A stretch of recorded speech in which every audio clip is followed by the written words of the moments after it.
Estamos de volta com a nossa quinta parte, depois de ter falado do Caboclo das Sete Encruzilhadas e do Pai Antônio. Qual que é o tema, Nicolas, que a gente vai conversar? O tema agora é a gente abordar qual que é a relação que a gente entende que é o sincretismo religioso, né? Ou seja, são dois valores diferentes que se tornam um terceiro valor ali. Isso está bem esclarecido para o umbandista, né? Quando a gente olha o início da Umbanda, a gente vê a figura de Cristo na concepção de valores, e aí você vê o Oxalá sincretizado a nosso Jesus Cristo. Quando eu falo que eu tenho Jesus, ou eu até exponho isso de uma forma mais explícita, eu não estou dizendo que a minha casa necessariamente segue os dogmas do catolicismo. Exato. E nem do protestantismo, de repente. Perfeito. Mas que a casa ou a Umbanda, no contexto geral, ela absorve ou de alguma maneira tem na sua base os princípios de Cristo, né? E o curioso é que o sincretismo na Umbanda, ele é muito flutuante. Se a gente pega uma casa muito afro, Oxalá é Oxalá. Ele é o Oxalá africano, o orixá africano.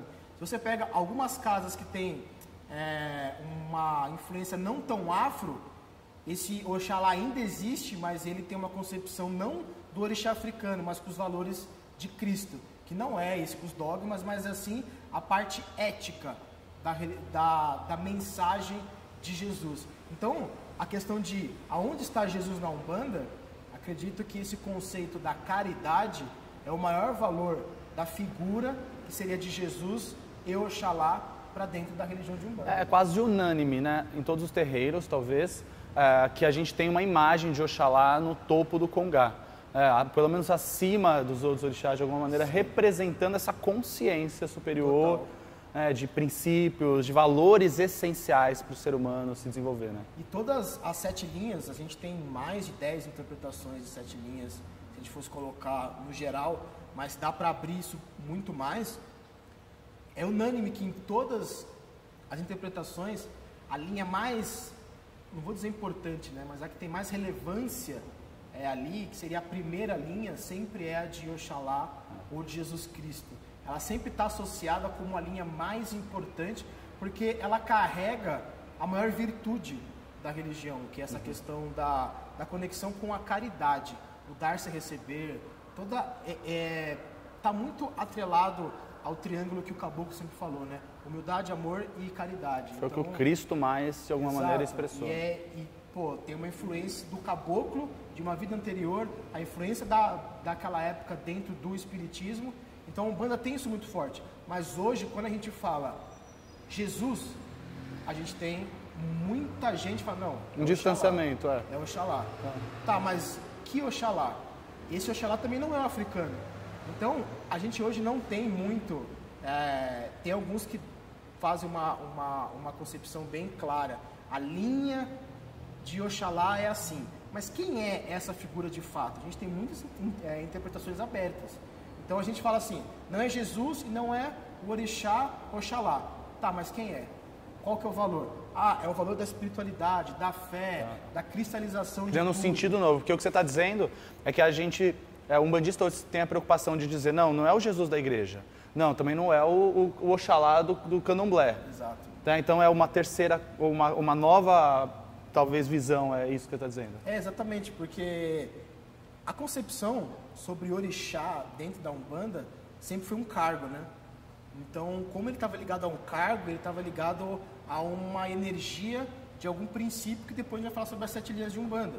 Então, o cargo, a energia, o princípio, a energia chamada Jesus / Oxalá, na Umbanda, esse é o grande significado. Eu não falo sobre Jesus, eu não falo sobre Oxalá, eu falo sobre essa energia que a gente nomeia como Jesus ou nomeia como Oxalá, que não é nenhum dos outros. É fácil, é o sincretismo. Tá, mas qual que é o resultado desse sincretismo? Esse é o ponto. Porque sempre quando você vai perguntar para algum médium de Umbanda, quem é Oxalá? Ele vai com a história do orixá africano. Se você vai para uma pessoa um pouco mais voltada para o espiritismo, mas ele é ligado muito a Jesus. Não, mas o que é então? É uma energia. É um conceito energético. Ou seja, Jesus e Oxalá, ele não é uma figura, ele é um conceito energético que gera através da gente também princípios que o caboclo interpretava como o próprio evangelho. A gente poderia entender que, na verdade, a Umbanda reconhece, né, a energia e nomeia ela. Perfeito. Né? Porque aí é o que as religiões fazem. A gente pega uma divindade, eu posso dizer que Cristo talvez seja, a gente pode enquadrar Cristo nesse princípio de ser divino, né? Então a gente pega uma energia e nomeia, as religiões fazem isso o tempo inteiro, então a gente vai encontrar tanto associações, né, com várias outras divindades em outras culturas e povos, né, que fazem associação a essa energia ou a esse princípio maior. Perfeito, perfeito. Isso as religiões fazem, ordens mágicas, isso é um entendimento antigo de se entender que eu tenho forças da natureza, forças espirituais, e a cada época a gente vai nomeando elas de alguma forma. O conceito aqui é entender o Orixá, Oxalá e Cristo, aonde eles estão posicionados dentro da religião. E aí a gente vem com essa questão da mensagem sempre do caboclo, que pode se resumir como a palavra do evangelho, não o livro, mas a palavra que o caboclo sempre trouxe. E ele falava muito bem isso. Quer conhecer um terreiro de Umbanda, se é terreiro de Umbanda? Você vai entrar lá e você vai perguntar: aqui se cobra alguma coisa? E aqui se faz caridade? Aqui faz o mal a alguém? Se a resposta for: fazemos caridade, não cobramos algo e não fazemos mal de jeito nenhum, ali é Umbanda. Você vê que a margem é bem aberta. Com certeza. Mas esse princípio da bondade, da caridade, ela é muito característica da Umbanda e que vem também dessa energia que a gente pode entender como Oxalá e Jesus. Entendi. Zélio, quando ele ia fazer algumas sessões, existe até um relato do livro do Mundo dos Espíritos, que ele fala assim para a pessoa que vai ser atendida: ó, fecha os olhos, pense em Deus. Como talvez seja difícil para você pensar em Deus, imagina Jesus Cristo.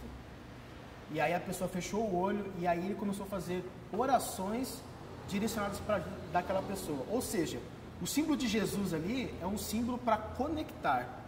Não necessariamente Jesus Cristo, mas sim é um símbolo, é o veículo que conecta a espiritualidade. Naquele caso, que a gente representa como caridade, como amor, como humildade. E o fato é o seguinte: a pessoa pode não ser religiosa, que entra no terreiro de Umbanda, ela pode não ser umbandista ou ter tido contato com qualquer outra doutrina. Mas ver Cristo exposto de alguma forma em um congá de Umbanda é muito mais confortável, né? Muito mais receptivo. Receptivo. Né? Totalmente. Nós somos cristãos. Nós temos um país totalmente dominado pelo cristianismo / catolicismo. Então, pra gente, tá no inconsciente coletivo também, que é uma coisa que, sinal verde.